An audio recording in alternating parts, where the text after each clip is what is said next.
development program that complement formal education. Guided by the theme Know Yourself, Know Your Country, Know Your Culture, Disha Bharat inspires young mind to discover their potential and contribute meaningfully to nation building. Its annual flagship initiative, the My Bharat National Youth Campaign, is a 15-day movement observed from the 1st to 15th August, conceived in 2020 as a heartfelt resolve to dedicate the independence fortnightly entirely to the Bharat. The campaign brings together students, educators, thought leaders, and citizens through inspiring talks, lectures, competition, and civic initiative.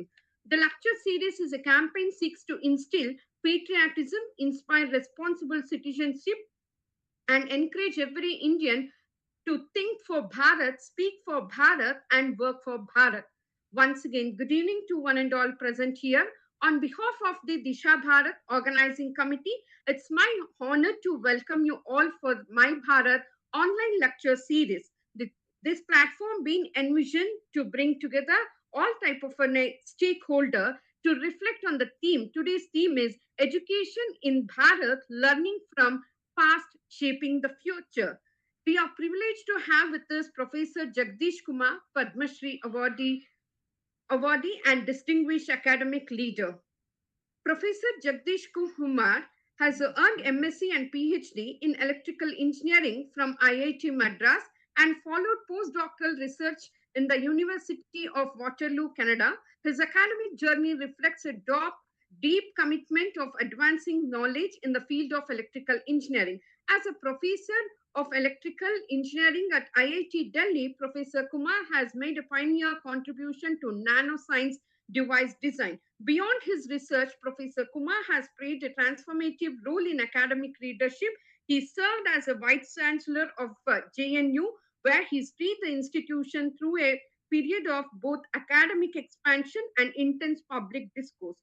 Subsequently, he was appointed as a chairman of University Grant Commission, where he spearheaded the reforms aimed at strengthening India's higher education ecosystem. In March 2026, he assumed office as a chairperson of the IIT Madras, IIM, Calcutta, Indian Institute of Management, Calcutta, one of the India's premier management institutions. His contribution to education and research were honored with the Padma Shri in 2026.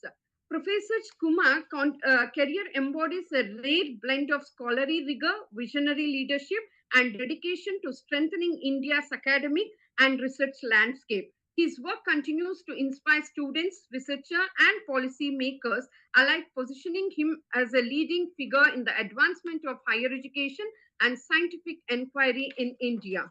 It's my immense pleasure to welcome you, sir. We extend a warm welcome to our esteemed speaker, faculty members, students, and participation in joining us for across the country and beyond. Let us together embark on this journey, a dialogue of discovery and inspiration.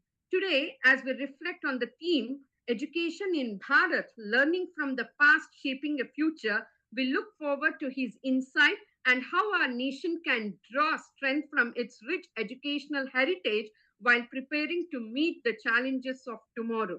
Well, once again, I welcome you all for this knowledge sharing session. Over to you, sir. Thank you, and namaskar to all the participants. You have joined in this program today from across the country. I am told that there are faculty members, institutional leaders, students, and all those who are interested in our educational system in India. My warm greetings to all of you. You have chosen a topic which is very close to my heart. So I would like to share some thoughts on education in Bharat.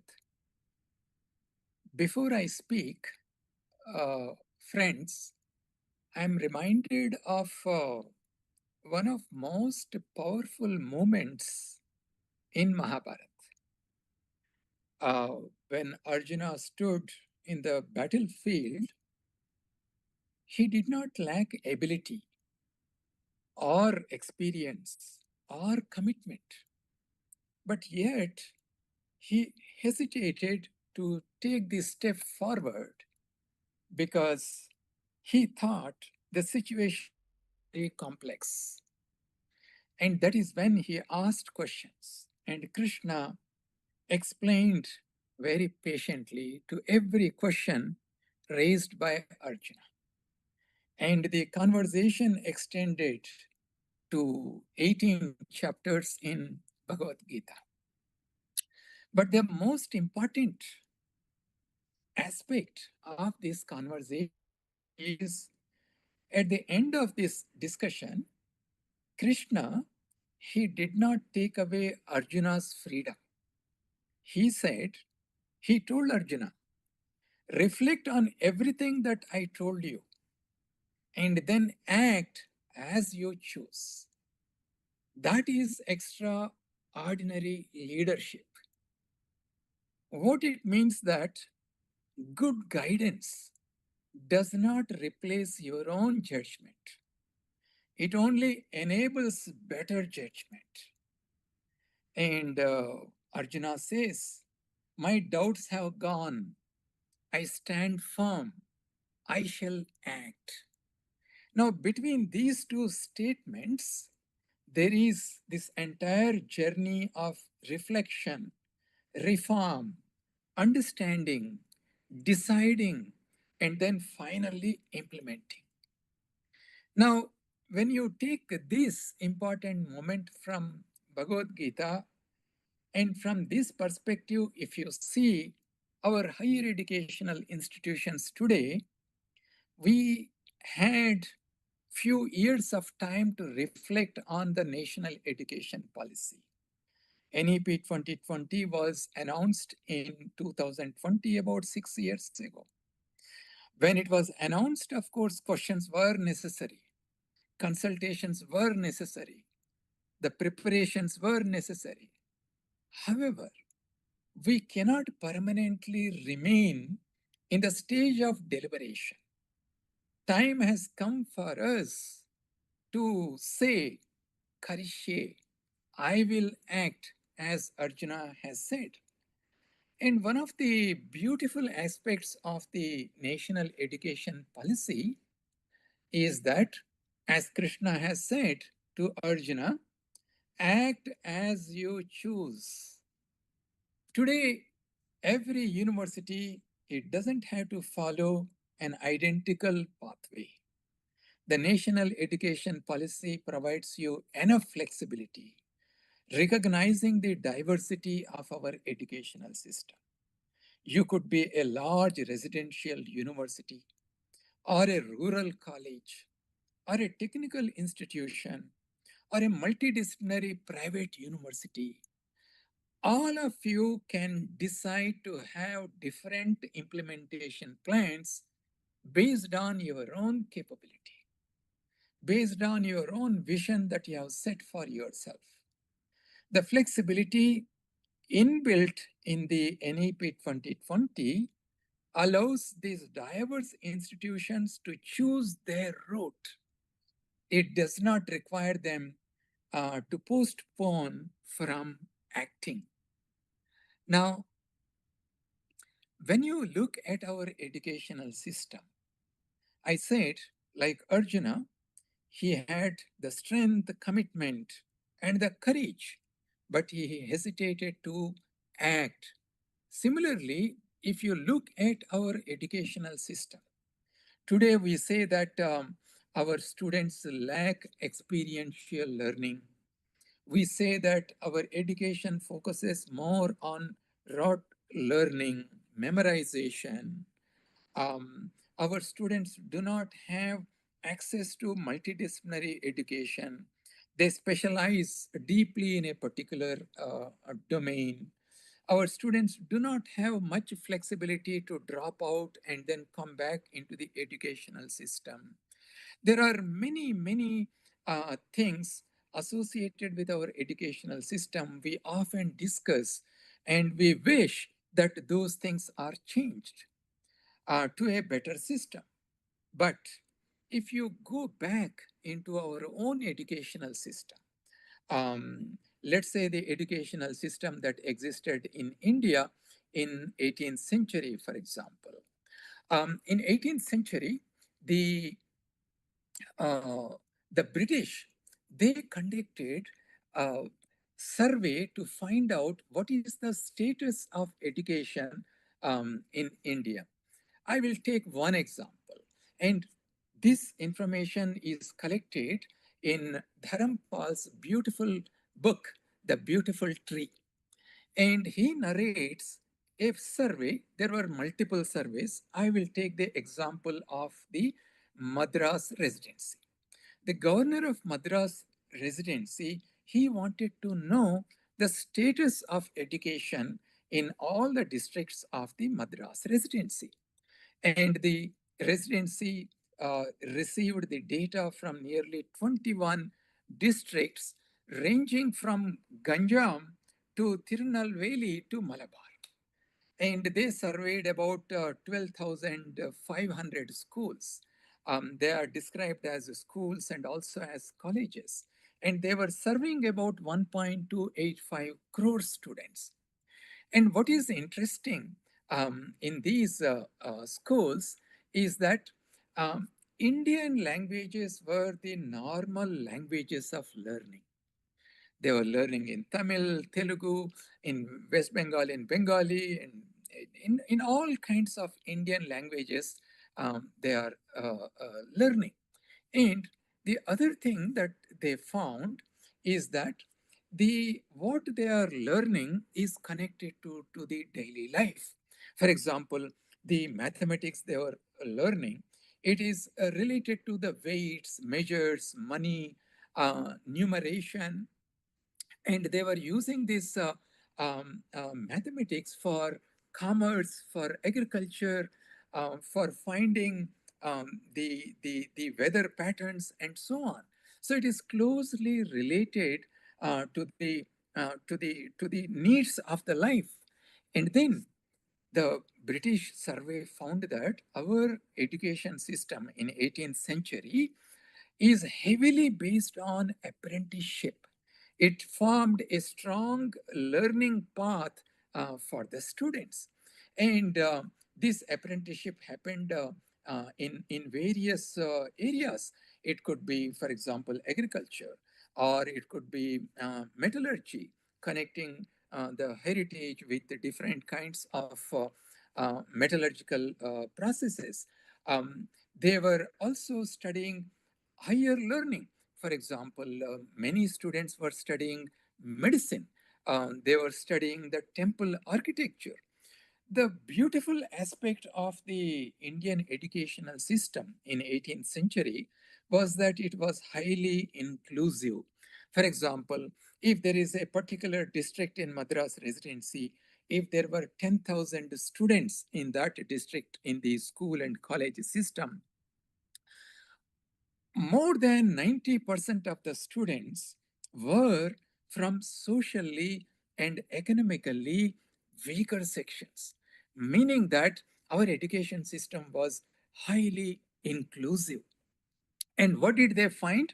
They found that the education system was finely synchronized with the work patterns and the seasonal patterns. If something happens in the family, if the student has to work instead of studying, the student can drop out and then come back when the situation improves. Or depending on the weather patterns, seasonal patterns, the students can get in or get out, exit from the educational system. In modern terminology, what we call the multi-entry, multi-exit system, although they didn't call by that name, the education was very, very flexible. Now, the things that we want to introduce in our higher education today were actually part of our education system 200 years ago in our country. I'm not saying that we have to exactly replicate those processes. We can make them more relevant to the present day educational system. But in between, what has happened? Why our educational system has become so much only theoretical without any experiential learning, why it has focused more on rote learning, why the aim became only getting qualifications rather than skills and competencies. When you look at the way the British changed our educational system, you will see the root cause why we moved away from a near ideal educational system, which was very relevant in the 18th century. We moved away from there because after the Macaulay's Minutes in 1835, the British decided to stop all kinds of support to the Indian schools. The schools and colleges which were following the Indian educational model. They said that the English educational model has to be implemented, and only those schools and colleges will get the support. The moment that happened, the literacy rate in India fell down from 98% to 2%. So you can see the impact, and government jobs became the top priority for the people. And the education slowly moved away from the this strong educational system that we had in 18th century. Um, and before that, for hundreds of years, India has contributed immensely to diverse fields. It could be economics, it could be governance, it could be security studies, economics, mathematics, medicine, social sciences, psychology, logic, literature, you name any discipline, Indians have immensely contributed. We call all this knowledge that was created earlier and now as Indian knowledge systems, which is a very dynamic knowledge system. It has origins in the ancient times, but it is moving into the future. So it's a very, very dynamic system, the Indian knowledge system. So the people who came from our educational system actually contributed to great developments in different disciplines. Now, unfortunately, even after independence, we kept on building our educational system away from the ideals on which our educational system thrived until the British came and changed our educational system. And of course, after the independence, there were several education commissions, educational reports that were brought in, starting from Sarvepalli Radhakrishnan's report on educational reforms. But although our educational system has moved in the direction of reform, it is for the first time that in 2020, when a comprehensive national educational policy was announced, that is when we realized how much work that needs to be done and how much reform that needs to be carried out in our educational system. And our educational system is one of the biggest in the world. When you start from the school education to the higher education and the vocational education, all put together today, our educational system comprises of nearly 30 crore students, 300 million students. And out of that, about 4.5 crore students are in higher education. So now our country faces many challenges. For example, we want to become a leading nation in technology, in scientific innovations. We have already built in many areas tremendous potential, the demonstration of our ability to develop technologies. For example, in space technology today, we are one of the leading nations in building digital public infrastructure for social good. We are one of the leading institutions, leading countries in the world. And when you look at the energy security, Today, more than half of our power is generated using non-fossil fuel dependency. It could be solar cell, wind energy, biofuels, and so on. We are rapidly developing an energy security model for our country. So, in many areas, we are developing rapidly. But however, considering the fact that our country is so diverse, considering the fact that nearly 60% of Indians, they still live in villages, and their lives are dependent on agriculture. We need to look at our educational system and reform it in such a way that every Indian, irrespective of their age, it could be a young student, or it could be a middle aged person, or it could be an elderly person, every learner should have an opportunity to learn independent of time and space. Meaning that if a young student wants to go to a college for 2 years in physical mode and then switch over to an online mode or self study using the digital resources that are available on our digital platforms such as Swayam and Swayam Plus, we should have that kind of flexibility in our educational system. And then, when the students access these learning pathways, what is the ultimate goal? The ultimate goal is that our students should develop the required skills and competencies to participate in building a society which is secure, which is healthy, which is peaceful. And in order to realize uh, that kind of dream that we have for our country, we need to very quickly, very rapidly transform our higher educational system and also the um, the school educational system. Now, going back to the the educational system that we had in 1800s until 1800s, late 1800s, what are the lessons that we can learn from the past and see how we can contextualize in the modern educational system so that we benefit from the past practices but take our education into the future. For example, I said that in 1800s, our educational system based on Indian languages. So now, even today, research has shown very clearly that when the child learns in their own mother tongue, in the language that they know, their cognitive skills are much better. Their cognitive development is much better. So, therefore, in the modern context, why not we make our education multilingual education? Why can't we have bilingual textbooks for our students?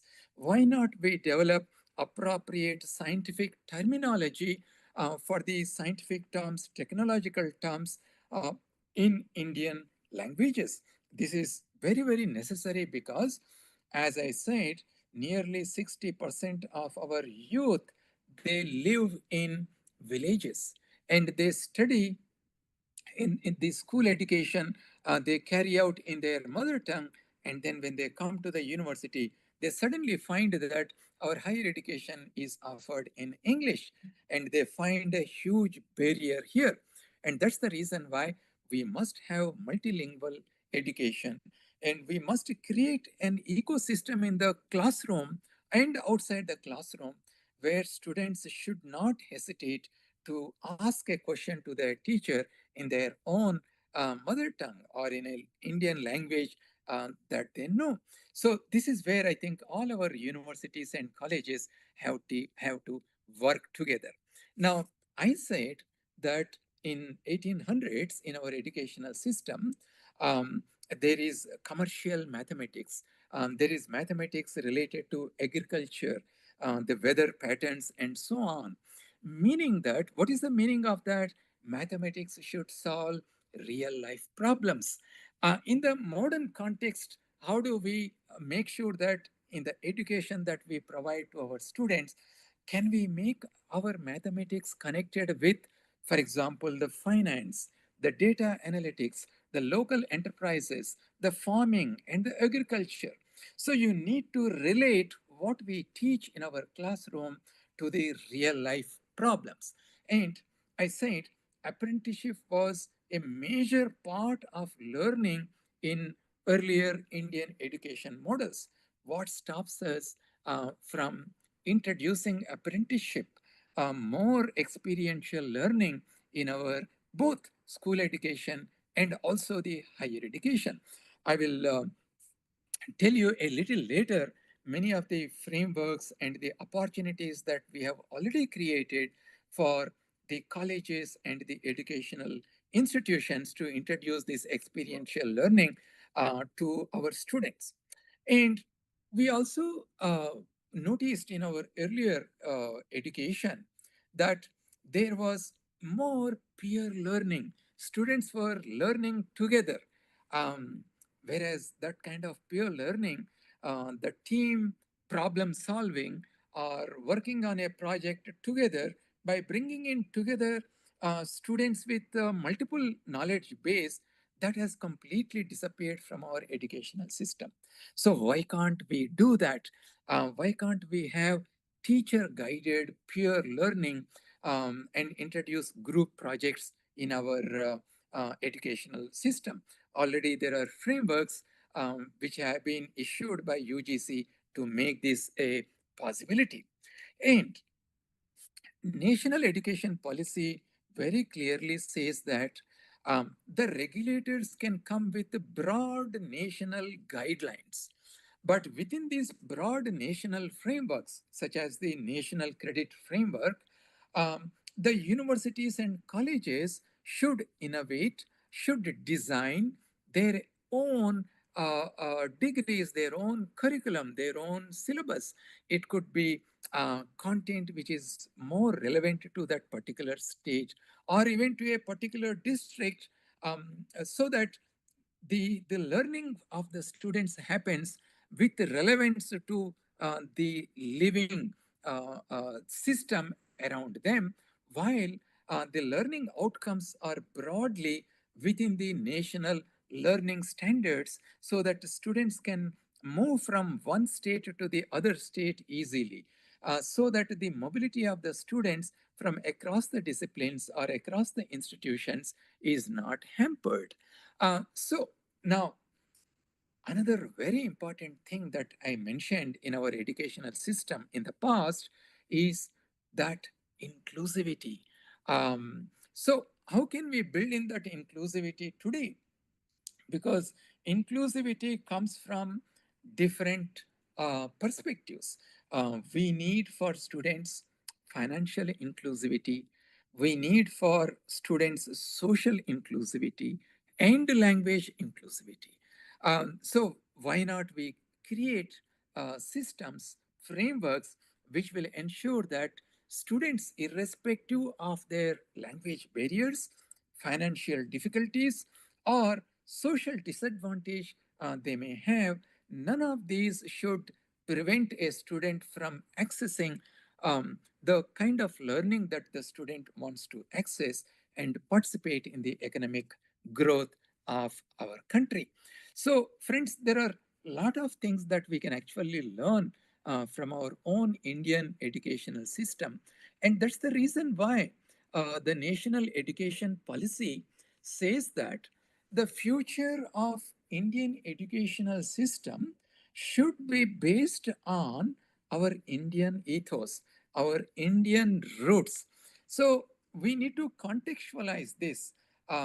What exactly it means? It means that the best practices that are already there in our Indian educational system must be contextualized in the modern context and adapt them, and also introduce whatever modern practices that may be there in order to make our education more flexible, more multidisciplinary, more experiential, so that our students become creative, they become innovative and contribute to the growth of our country. Now, let me take you to a few things that UGC has already introduced. Um, so, now, as I said, during the last 3, 4 years, the first 1 or 2 years, of course, we went through the COVID process, and then there were questions, and there were conferences, zonal meetings, creation of awareness, all that happened. But now the entire reform architecture is in place, either for flexible learning, for credit mobility, for multidisciplinary programs, for inclusivity, for skills, for enhancing the research ecosystem and internationalization of our educational system. The frameworks are available. Friends, what is required now is no more bystanders. What we need are people who will act like what Arjuna said. Karishye, I will act now. No more delay in implementing the NEP 2020. Now, as an observer, as a teacher, as an institutional leader, when I look around the country, uh, do I see the impact that NEP 2020 is expected to create? Sometimes you may say, some observers saying that, well, where are these things happening? Where is multidisciplinarity? Where is flexibility? Where is mobility? So, in order to understand to how far we have succeeded in implementing this common architecture, the different kinds of frameworks that we have introduced, we had to look at some data. And that data will give us both hope and also a sense of urgency to understand where gaps are there and what needs to be done to bridge these gaps so that the implementation of NEP 2020 is rapid. So now, to take you in that direction, let me put before you that UGC has introduced roughly about 50 or 52 reforms during 3 to 4 years since the NEP 2020 was launched. And what we have done during this time is that we looked at what are the 5 pillars on which NEP 2020 stands: the access, equity, quality, affordability, and accountability. So, how can we turn these five into thrust areas so that we become focused from this broader vision into more focused thrust areas? So we identified 10 thrust areas. The first, topmost, is the multidisciplinary and holistic education, and then digital empowerment and spread of online education so that students have access to hybrid mode of learning. Why should a student get stuck to a university or a college for several years? If a student can afford, of course, they can do it. But if a student wishes to use a different route, the student should have online education access also. And then one of the biggest challenges that we have is underemployment. Most people talk about unemployment, but actually, with newer technologies coming up, AI, of course, is there, but there are many, many other areas in which newer jobs are coming. For example, logistics. You have data centers. If to run a data center, for example, you require multiple skills. You require people who know about cooling systems. You require people who can run the networks. Who you require people who manage the buildings. You require people who are familiar with cyber security. So there are multiple areas in which students have to be skilled. And then you have the modern agriculture. Um, uh, as I said, logistics, computers, even automobiles. There are many, many areas you require skills. So, how do you integrate this skill education as part of the degree programs? That is another thrust area. So, when students gain skills which match with the requirements of the industry, then there is a win-win situation. And if there is a mismatch between these two, then that is where you have underemployment, meaning that there are a lot of jobs that are created, but then the students who are coming out have a different set of skills. Therefore, there is no match, and then there is underemployment. So, in order to overcome, the third thrust area on which we are focusing is the skill development to enhance the capacity, the readiness for work. Employment is one subset of readiness for work, because not everybody looks for a job. People may start their own enterprise, people may start their own industry or consultancy or become self employed. Therefore, preparing students for work is more important than preparing them for employment will automatically be solved. And as I said, since India is working in various areas, quantum technology, semiconductor technology. Now you have the AI, space technology. So there are many technological areas where India uh, wants to be in a leading position.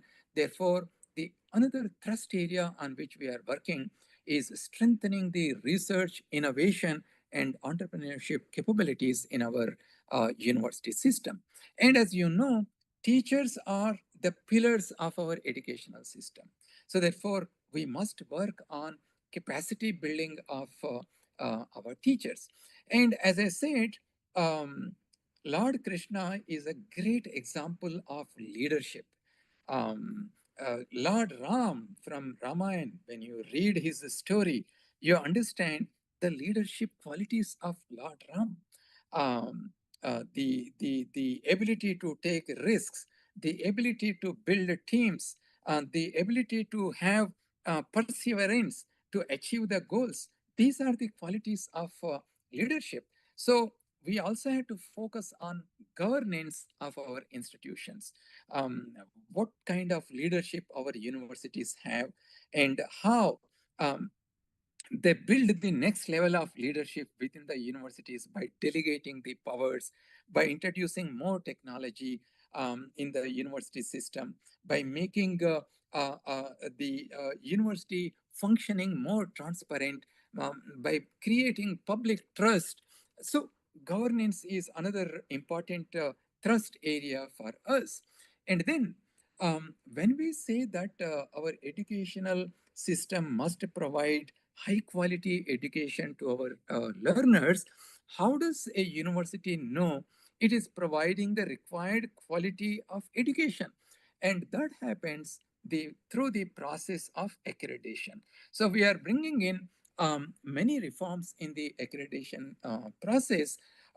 So the institutions which pass through this accreditation process, now we are introducing what is known as the basic accreditation, and then the maturity based accreditation levels.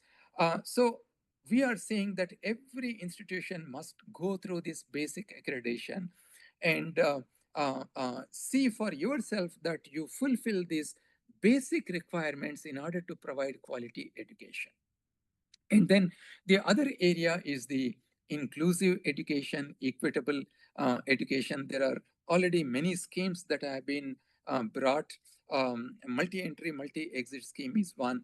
Vidya Lakshmi scholarship scheme is another one.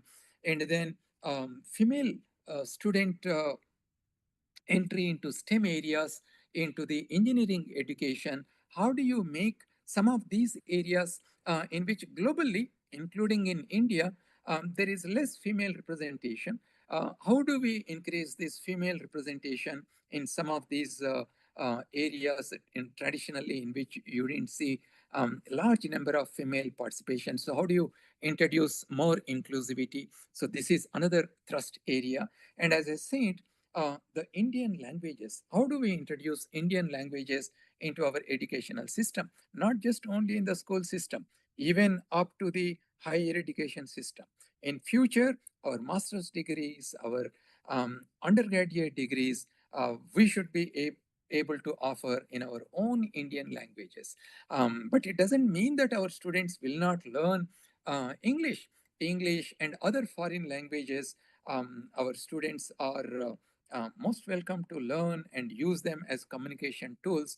As you already know, CBSE has introduced the three language formula, and out of these three languages, two must be native Indian languages. One of them could be mother tongue, and the other one could be another Indian language, and the third language could be any foreign language, including English. So, emphasis on Indian languages is another thrust for us in the implementation of NEP 2020. And Indian knowledge systems, as I said, Indian knowledge systems doesn't mean that it is some old knowledge system. It is a dynamic, evolving system. It has ancient origins, but it can continue into the future. It is very, very contemporary also. So, how do you link our Indian knowledge systems to the contemporary science, technology, humanities, social sciences? So, there is an IKS division in Ministry of Education. We are coming up with various kinds of resources, simple to understand books in Indian knowledge systems.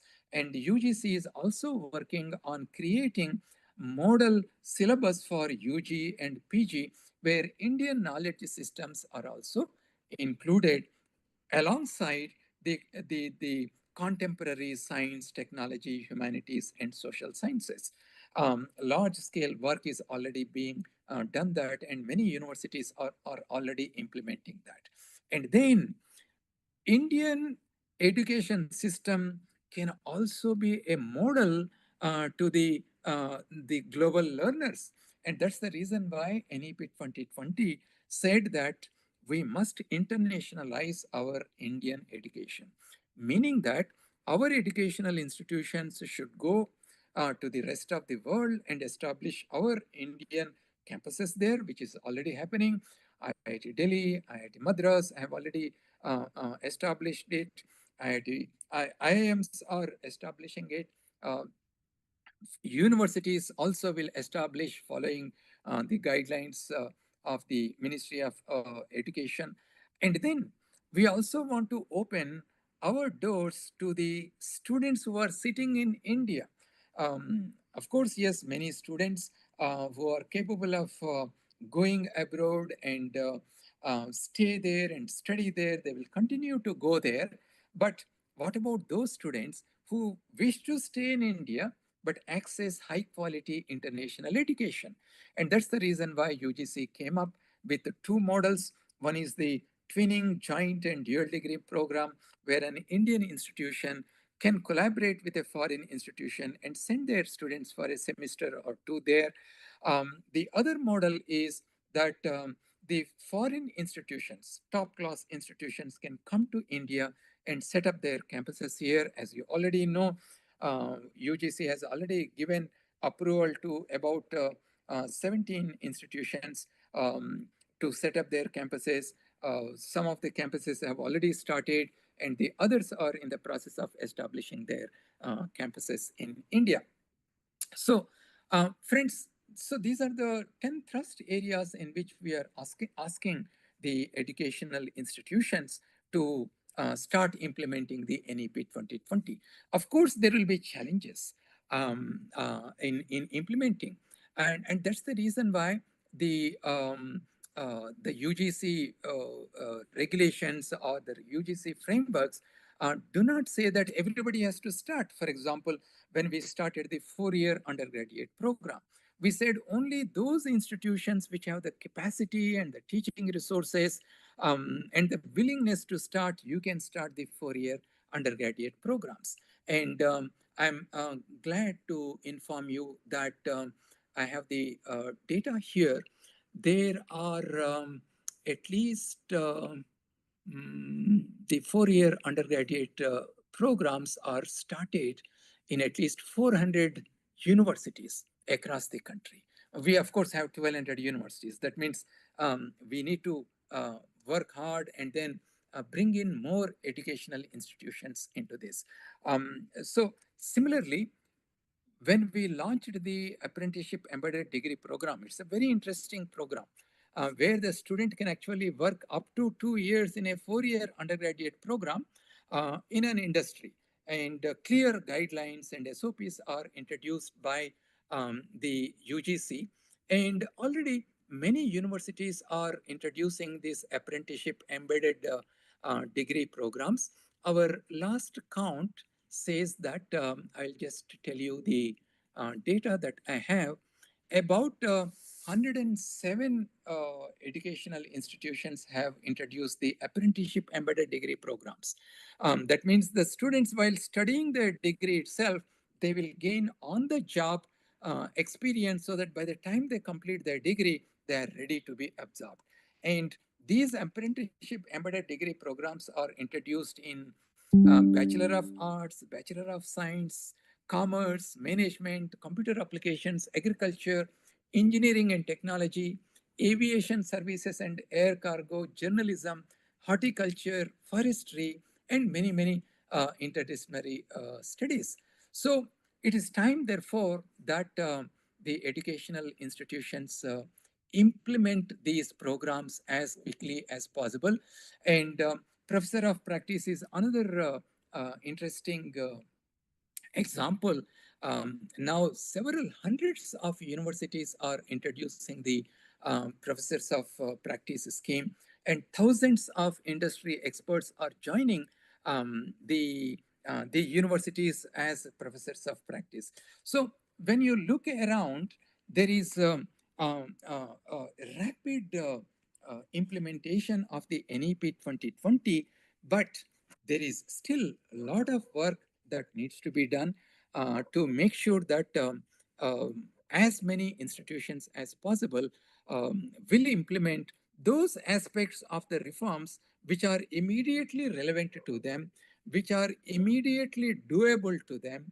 And then once they build the capacity by implementing some of these reforms, then they can look forward to implement the next level of reforms. And that's the reason why NEP 2020 is a long haul marathon, meaning that there will always be some institutions which may be able to implement the NEP reforms much quickly, and they will become the role model, will become the templates for the other institutions to handhold and move forward.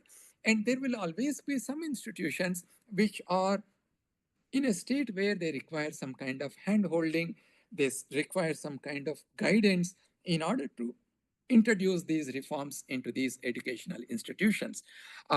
So, therefore, there is a great need for the faculty members and the institutional leaders to think about acting immediately, identifying the reforms suitable to them, and implementing the NEP 2020.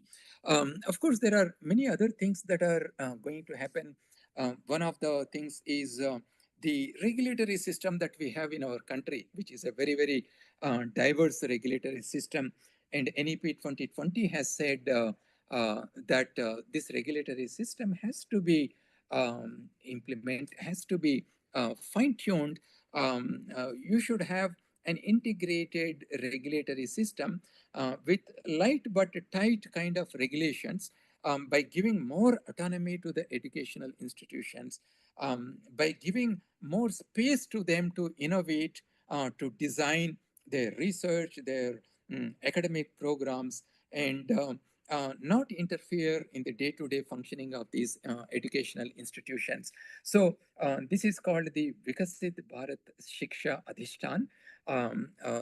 So sooner or later, the regulatory system also is going to be reformed. And then, of course, you will have the complete educational system moving forward. We have a goal of achieving a GER of 50% by 2035. And remember that there is no need for every student to go to a university.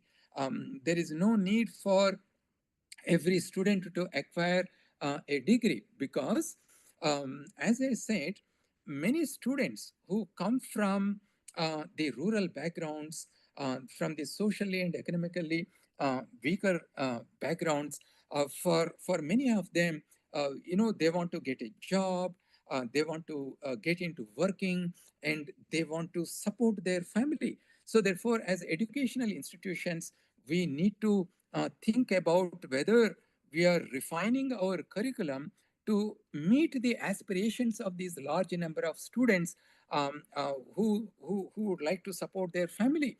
And from among them, some of them, of course, they would like to move on to the higher education. They would like to move on into research. And those pathways also have to be created. Therefore, we should have an educational system which meets the aspirations of every student who wants to become a scientist, who want to become an entrepreneur, who want to seek a job, who want to become an accountant, who want to become something else. We need to provide all pathways available to our students, and that is what NEP 2020 says. Friends, this is where I would like to again bring a small story to you before I conclude. This is a story from Ramayana, and you all know that Sita was in Lanka, and Hanuman already went there, found that Sita was there, and he conveyed this to Ram, Lakshman, and the rest of the Vanar Sena. And all of them set about going to Lanka, and they reached the edge of land. And beyond that, it's all ocean. They did not know what to do. And that is when they looked around, they found that there is a person among them, and his name is Nala. Nala has the knowledge to construct a bridge. So, in our teachers, among our professors in the institution, you may have people with that kind of potential in a specialized area. Maybe a teacher is good in developing multidisciplinary courses. A teacher is good in developing skill education. A teacher is good in developing language textbooks. You need to identify these capabilities as Rama was able to recognize Nala. But when the bridge was constructed, it was not a single person who constructed the bridge. It was a teamwork because there were people who were able to make wooden pillars. There were people who are able to make measurements. There were people who could record the progress the bridge has made. So there are different kinds of people who worked together. So similarly, in your institution, you need to build teams of people with accountability for each of these reforms so that they can work together. We cannot work in isolation if we want to implement the NEP 2020. So, friends, there are many things that we need to do in order to implement NEP 2020 as a team. And the bigger goal, of course, is, as I said, to create developed India by 2047. When I say developed India, what does it mean? It means that every person in the society, every person in India feels secure, safe, leads a happy life, is healthy, has access to good public health system, has access to good educational system. This is what is meant by a fully developed India. And I'm sure that all of us together will be able to realize the dream that we have set up for ourselves by transforming our educational system, by building the future of our educational system on the foundations that India already has. I think I'll stop here. And if there are any questions, I'll be very happy to take. Thank you, sir. Thank you so much for your enthralling deliberation on education in Bharat, learning from past, shaping the future. And thank you for narrating stories from Ramayana. That is what we have been for learn. Here are a few questions, sir. Personally, as a academician and as a student, in a layman perspective, of course, we have a lot of things in the policy, and from policymakers also, we used to get a lot of stuff. But in a layman, has education in the India, in your view, been reduced to a business venture, prioritizing profit over purpose? Certainly not, because education, um, we are making education more and more accessible.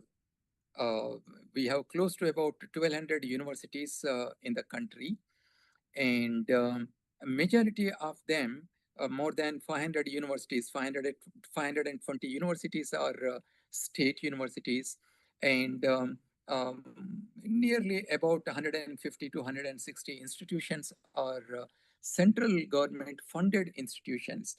Now, if you look at the tuition fee structure of these institutions, in a place like JNU, for example, the tuition fee is only 300 rupees per year.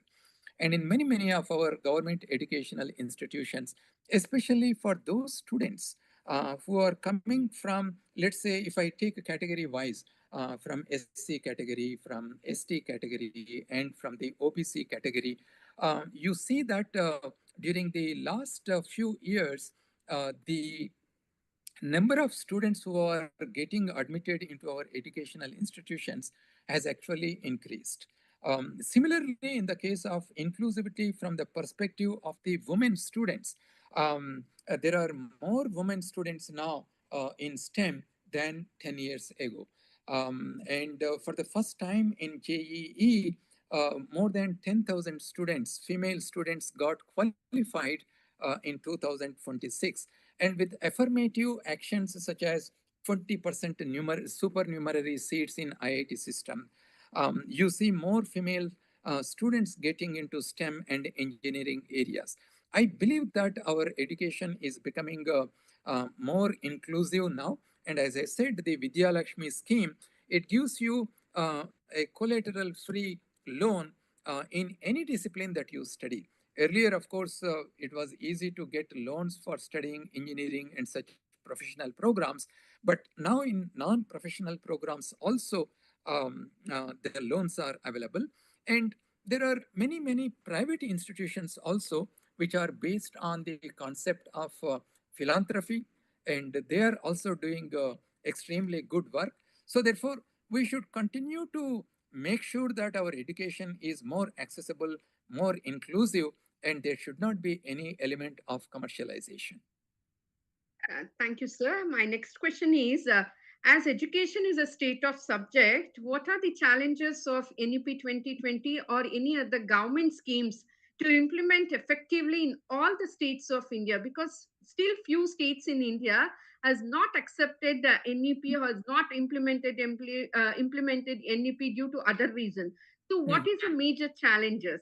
And how we can give the best education to the students as a government has a vision of Vikasit Bharat. Mhm. So I think what you meant is that the education is in the concurrent list, and therefore both the central government and state government are responsible for running the educational institutions. You're absolutely right.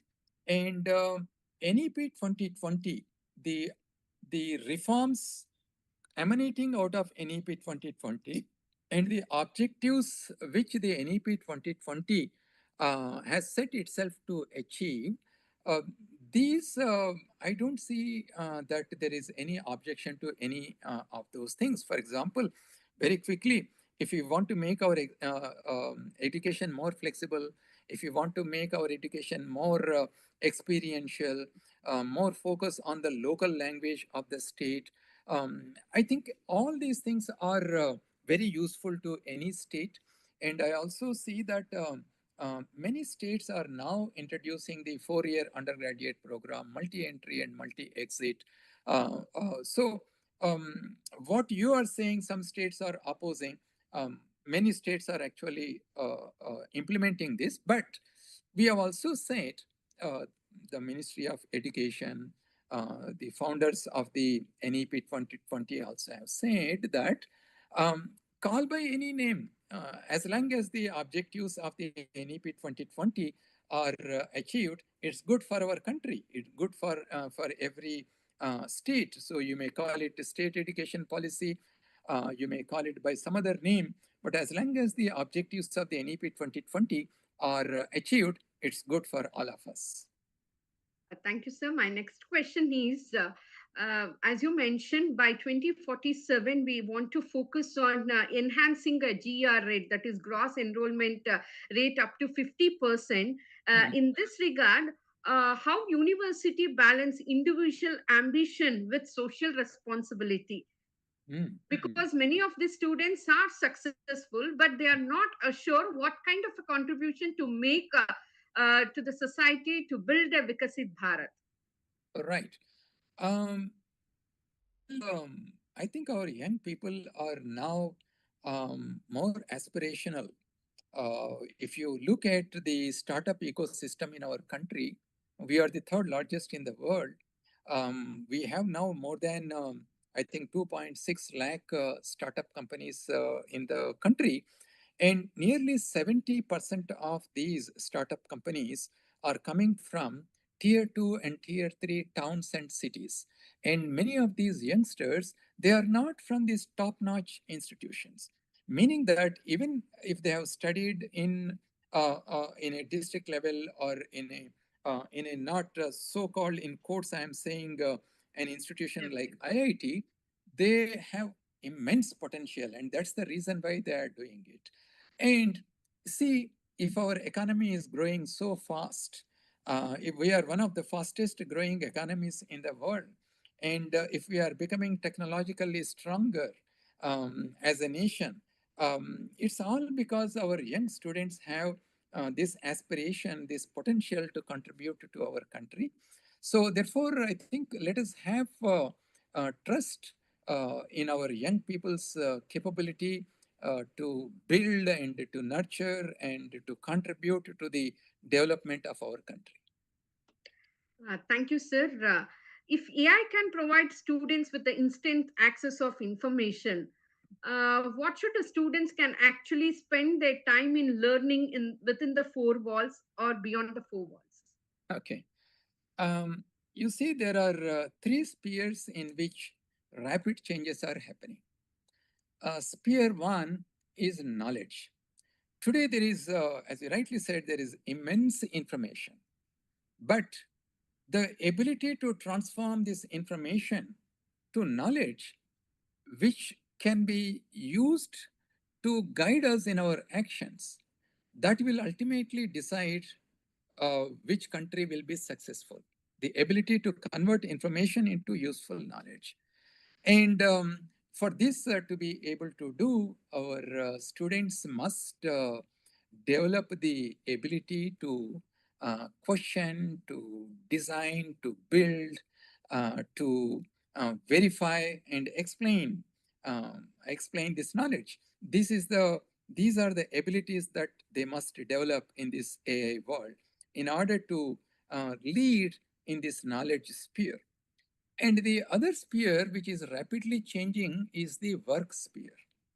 In the work area, because many of the activities are now being automated, our students have to now shift their attention to higher order skills, such as creativity, such as the ability to make ethical reasoning, the ability to work in teams, um, the ability to have deep domain knowledge.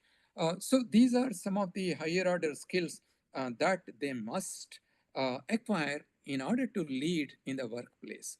And the third sphere in which rapid changes are happening is in the power.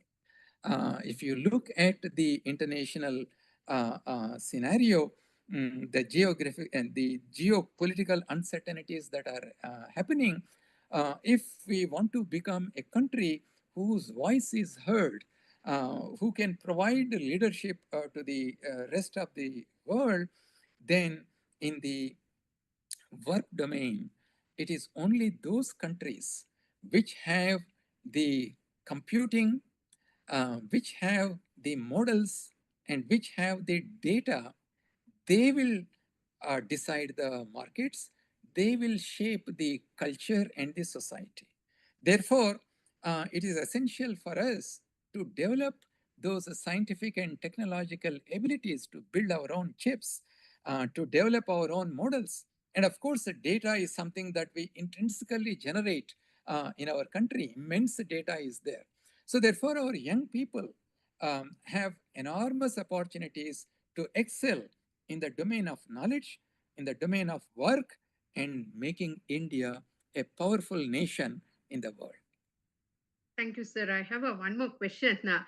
That is, having a lot of accolades to India, how Indian university can be in a top 10 university in the world by 2030 or by 2047, not in just in a ranking, but in intellectual influence by having a lot of values and the conviction. And can we become a leaders in knowledge? So that is the reason why what we are saying is that uh, we should focus on providing good teaching learning environment to our students. We should create a research ecosystem in our universities and educational institutions, which will not only do basic research, fundamental research, but also focus on the challenges that our country is facing, so that these research solutions will help us in developing technologies which address these challenges. So, therefore, um, just becoming part of top 50 or top 10 should not be our goal. Instead, we should be building the foundations and the ecosystem in our educational institutions, so that the students who come out of these institutions contribute to strengthening our country. And as a byproduct, our institutions may become globally well known. Already, for example, many IITs, some of the IITs do not participate in these global rankings, but they are highly respected. And it is that kind of reputation that we need to build by serving our country, by participating in global research. We need to build our reputation rather than simply chasing for the ranks.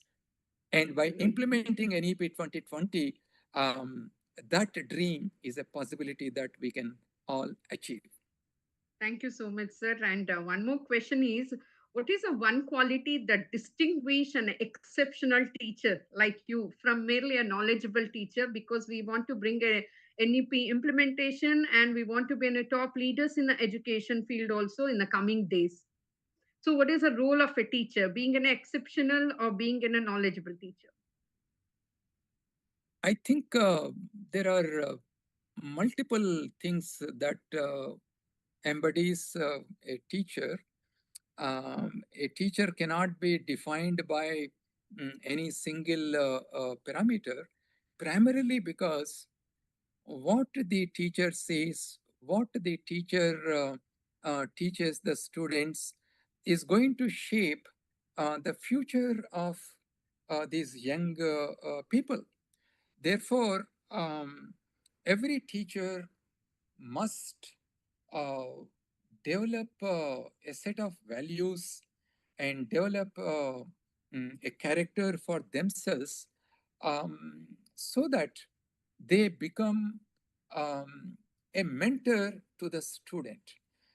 Especially today, where we want to encourage our students to be creative and innovative and question the authority. When I say question the authority, it could be a well established theorem, or it could be a well established belief or a textbook. You want to question the status quo. So therefore, a teacher has to be a co-traveler along with the student and co-discover things, and then mentor the student. Of course, a teacher has to do uh, not just only teaching, but a teacher has to create an ecosystem where the student becomes the best learner. And this is what I used to tell my students, that the first semester, the first class, when I enter the classroom, during the discussions, I used to tell the students that uh, there are four things if you want to become a good learner. And this was said by Adi Shankara long ago. Uh, Recently, there was a talk in IIT Bombay about excellence in teaching. And I was telling the professors, my colleagues at IIT Bombay also, that there are four things that a learner has to do: Patanam, Mananam, Chintanam, Sankirtanam. Patanam means you have to study, learn the world around you. And Mananam, whatever you have learned, the knowledge that you have gained, you have to keep in your memory. And three, Chintanam, you have to take out what you have put in your memory and critically think about it. And Sankirtanam, you need to repeat the whole process. Patanam, Mananam, Chintanam, and Sankirtanam. A teacher, a good teacher, should create an environment where all learners are constantly engaged in Patanam, Mananam, Chintanam, and Sankirtanam, and you will see the students coming out of their educational system as creators, as innovators, as people who are committed to contribute to our national growth. Thank you so much, sir, for your insightful talk and insightful answer. I have one more question. If we meet again in 2040, that is 2040 or 2047 by here, and look back at Indian education in 2026, what would you hope we had got a right? If we go to 2047, if we look back to 2026, so what can we expect by 2047, having a 2026 as a baseline? What I would expect to see is that most of the reforms that are part of the NEP 2020 would have been implemented by then, and our students would have become critical thinkers, and our country, would have become one of the leading nations in different areas. But you see, this is a wish at this time. This is a dream at this time. So, in order to see that, all of us had to work 24 by 7, and there is no time left. I will act now. That should be the mantra for all of us. Thank you, sir. Last question. What is your message to the youth and the stakeholder of Vikasit Bharat? I want to be in the Vikasit Bharat era means what is your message for the youth as well as all the stakeholders? You know, again, I will tell you a small story. So, this was before Rama and the entire Vanar Sena knew where Sita was. Uh, they knew the direction in which they had to go, and they were going. And they reached uh, the edge of land, and then there is an ocean. They were all sitting on a mountain. Uh, they didn't know how to go to the other side of the ocean. Um, and then there was Jambavant. Jambavant looked around and he saw Hanuman sitting far away, deeply engrossed in thoughts. So Jambavant goes there and tells Hanuman that Hanuman, get up. You have immense potential within you. We all have great confidence in you. Why do you think Lord Ram gave his ring, to you to pass on to Sita? Because he had immense confidence in you. He knows you have immense potential. Come, get up. You can jump over the ocean and reach Lanka. Hanuman gets up. He becomes bigger, bigger, bigger. And then you know the rest of the story. So, our students have immense potential. As teachers, we all must play the role of Jambavant and help our students create an ecosystem where our students can find their immense potential embedded within them. And once that happens, they can achieve what seems to be impossible, and then contribute to our country. So my message to the students that don't self-doubt yourself. You have immense potential. You are a unique creation of God. Don't compare yourself with anybody else. Identify your own potential. Build your future on your potential. That's my message. Thank you so much, sir. Thank you very much for your meticulous deliberation. And thanks for your time and insightful sharing your insights with us. Definitely, your reflections have enriched our understanding the education in Bharat and inspired us to envision a brighter future. I extend a gratitude to our organizer, Disha Bharat team, faculty, students, and distinguished guests who are joined online, whose participation made this session truly a meaningful. With your support, we look forward to continuing this journey of a dialogue and discovery. Thank you all, sir. Thank you.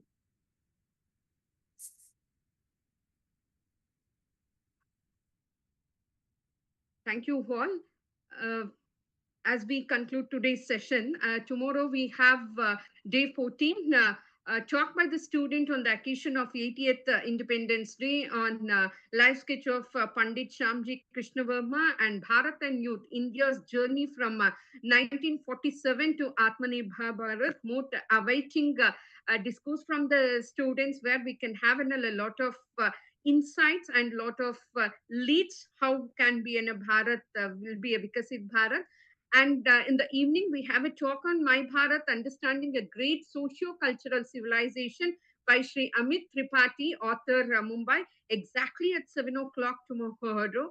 I request to all of you to kindly join and speak for Bharat, talk for Bharat, and think for Bharat. Let's join hands together to be build in a strong Vikasit Bharat in the coming days. Thank you so much. Dhanyavad to all.